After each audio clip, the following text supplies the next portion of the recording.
No treinamento com o drone da BrasilAirCraft, aprendemos de maneira rápida suas funções iniciais: o modo de ligar seus motores, adicionar a cauda preparada e também medir a pressão das pontas de pulverização para conhecer a pressão de trabalho e assim adequar a velocidade necessária para que tenhamos uma boa cobertura.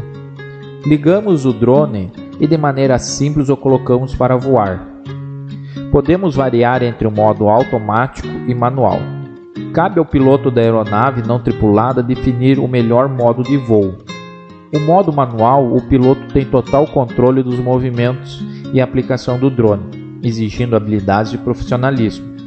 No modo automático, o piloto marcará os locais de aplicação através das informações constantes no GPS, e o drone fará a aplicação na velocidade e vazão pré-estabelecida no planejamento da missão. O tempo de duração de cada bateria é de 15 minutos aproximadamente, uma ótima duração para uma aplicação com o drone.